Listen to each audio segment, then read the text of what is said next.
Hello friends, welcome back to my channel. आज मैं आपको बताने वाला हूँ जेम्स गन की हाल ही में रिलीज हुई मूवी दी सुसाइड स्क्वाड की स्टोरी के बारे में। मूवी की शुरुआत में कोई प्रिजन है जहाँ सुसाइड स्क्वाड के मेंबर कैद हैं और फिर वहाँ सावंत को दिखाया जाता है जहाँ वो एक बंद चारदीवारी में बॉल से खेल रहा है और अपनी लाचारी में गुस्सा आकर वहाँ बैठी एक चिड़िया को उस बॉल से मार देता है। यही निशानेबाजी उसकी सुपर पावर होती है। फिर अमांडा वॉलर, वो ब्लैक औरत, सभी सुसाइड स्क्वाड के मेंबर को मिशन पर भेजती है और सभी सुपर हीरो की खोपड़ी में बॉम्ब लगा देती है जिससे वो भागने की कोशिश ना कर सके अपने लक्ष्य से। सभी मिशन पर जाते हैं मगर वहाँ सब एक एक करके मरने लगते हैं मिसअंडरस्टैंडिंग की वजह से, और सब में रिक फ्लैग और हार्ले क्विन ही बच पाते हैं। और जेविलिया मरते मरते हार्ले क्विन को अपना भाला देता है और उसे कहता है कि इस भाले को उठाओ, और बात पूरी किए बगैर ही मर जाता है। हार्ले क्विन फनी अंदाज में उससे पूछती है कि किसके लिए उठाऊं। मूवी में आगे हार्ले क्विन को पकड़ लिया जाता है। अब मूवी फिर से शुरुआत में आ जाती है जहां अमांडा वॉलर ने अपनी दूसरी टीम बनाई थी। एक टीम तो मर चुके हैं और दूसरी टीम जिसका नाम होता है टास्क फोर्स, वो जिंदा होते हैं और यही मूवी के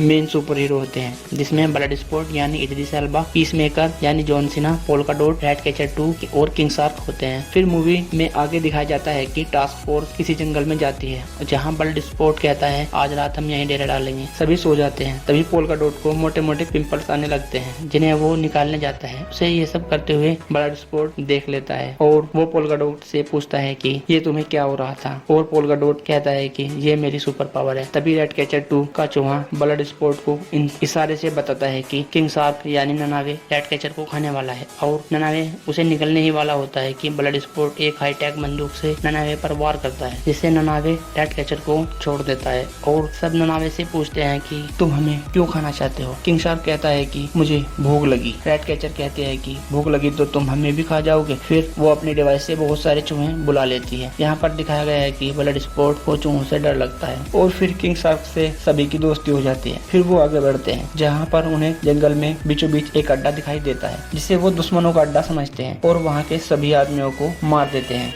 जहाँ किंग शार्क एक पूरे आदमी को जिंदा खा जाता है। और यहाँ पीस मेकर और ब्लड स्पोर्ट के बीच जुगलबंदी दिखाई है क्योंकि दोनों की सुपर पावर सेम है और दोनों अपने निशाने के ऊपर लड़ते रहते हैं कि मेरा निशाना अच्छा है, किसका निशाना अच्छा है ये तो मूवी में आगे पता चलेगा। आगे जब वो सबको मार कर कैंप में घुसते हैं तो वो सरप्राइज रह जाते हैं क्योंकि रिक फ्लैग सोल सोरिया के साथ बैठकर चाय पी रहा होता है। सोल सोरिया एक क्रांतिकारी है जो दुश्मनों से अपनी फैमिली और अपने लोगों का बदला ले रही है। आगे इस सीन में सोरिया कहती है कि मेरे आदमियों ने हमें तुम्हारे आने की खबर क्यों नहीं दी। इस पर रेड कैचर कहती है कि बाहर तो कोई नहीं है। बाहर निकलकर सोल सोरिया देखती है कि उसके सारे आदमी मरे पड़े हैं। यहाँ पर दिखाया गया है कि टास्क फोर्स को ये पता ही नहीं था कि जिन्हें उन्होंने मारा है वो दोस्त। फिर सोल सोरिया कहती है कि तुमने मासूमों को मार दिया मगर हम सबका लक्ष्य एक ही है, तो मैं तुमसे यानी टास्क फोर्स से हाथ मिलाऊंगी। इसके बाद एक द थिंकर नाम का आदमी दिखाया जाता है जिसने अपने सर में बल्ब टाइप कुछ लगाया होता है जिससे वो स्टारफिश को कंट्रोल कर सकता है। अब मैं आपको यहाँ बता दूं कि स्टारफिश एक एलियन होता है जिसे एस्ट्रोनॉट स्पेस से उठा लाए हैं और द थिंकर उस पर एक्सपेरिमेंट कर रहा है। फिर आगे स्टोरी हार्ले क्विन पर आ जाती है जहाँ हार्ले क्विन को जंग के मैदान से उठाकर शादी की ड्रेस पहनाकर जनरल सिल्वियो लूना के पास ले जाया जाता है, जहाँ जनरल हार्ले क्विन को कहता है पूल से बाहर निकलकर कि मैं तुम्हारा बहुत बड़ा मुरीद हूँ यानी आशिक हूँ, और हार्ले भी उस पर लट्टू हो जाती है और दोनों के बीच जमकर रोमांस होता है। रोमांस करने के बाद जनरल हार्ले को अपने इरादा बताता है जहाँ वो कहता है कि मैं अपने दुश्मनों को नहीं छोड़ूंगा,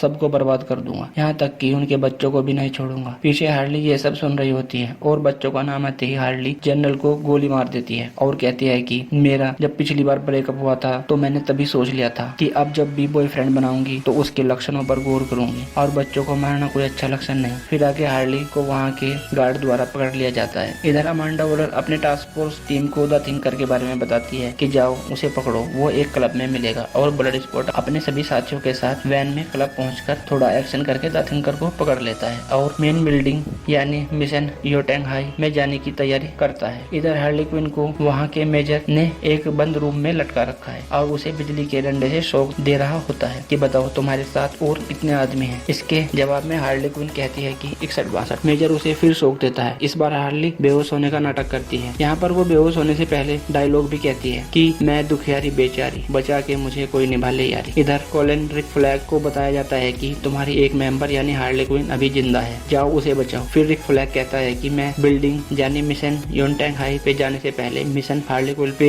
जाऊंगा। इस पर जॉन सीना यानी पीसमेकर कहता है कि उस सन की जोकर को हम क्यों बचाएं। इस पर रिक कहता है कि हम अपने टीम मेंबर्स को पीछे नहीं छोड़ते। इधर हार्ली को बेहोश देखकर मेजर एक आदमी को वहां छोड़कर चला जाता है। इसी मौके का फायदा उठाकर हार्ली अपनी सुपर पावर को दिखाते हुए वहां सबको मार देती है और ये एक फनी सीन है और एक्शन भी। इधर रिक फ्लैग अपनी टीम के साथ उसी बिल्डिंग के बाहर पहुंच जाता है जिसमें हार्ली क्विन होती है और इधर हार्ली सबको मारकर भाला उठाकर बाहर टैक्सी भी पकड़ लेती है और तभी हार्ली की नजर उन सब पर पड़ती है और वो कहती है कि तुम सब मुझे बचाने आए हो और यहाँ सब मिल जाते हैं और द थिंकर को साथ लेकर मेन बिल्डिंग में घुस जाते हैं जहाँ वो पूरी बिल्डिंग में बारूद लगा देते हैं, मगर पोल्का डॉट की वजह से बारूद में टाइम से पहले ही आग लग जाती है जिससे बिल्डिंग ढह जाती है। लेकिन बिल्डिंग ढहने के बीच रिक फ्लैग और पीसमेकर के बीच लड़ाई हो जाती है हार्ड डिस्क के डाटा के खुलासे को लेकर, जहाँ पीसमेकर रिक को मार देता है और रेड कैचर को भी मारने लगता है। तभी वहाँ ब्लड स्पॉट आ जाता है। इसी बीच में कई एक्शन आते हैं। फिर पीसमेकर और ब्लड स्पॉट दोनों अपने अपने तरफ से गोली चलाते हैं, मगर ब्लड स्पॉट की गोली छोटी होने के कारण पीसमेकर की गोली को चीर देती है और पीसमेकर के गले में लगती है। वहीं पीसमेकर मर जाता है और बिल्डिंग ढहने की वजह से स्टारफिश आजाद हो जाता है और वो सबसे पहले थिंकर को मारता है। फिर बिल्डिंग से बाहर आता है और शहर को तबाह करने लग जाता है। यहीं रेड कैचर 2 बहुत सारे चूहे बुलाकर स्टारफिश को मार देती है। यहाँ पोल्का डॉट भी मर जाता है और यहीं पर मूवी का एंड हो जाता है। फ्रेंड्स, अगर मेरी ये वीडियो अच्छी लगी हो तो लाइक शेयर कीजिए और चैनल को सब्सक्राइब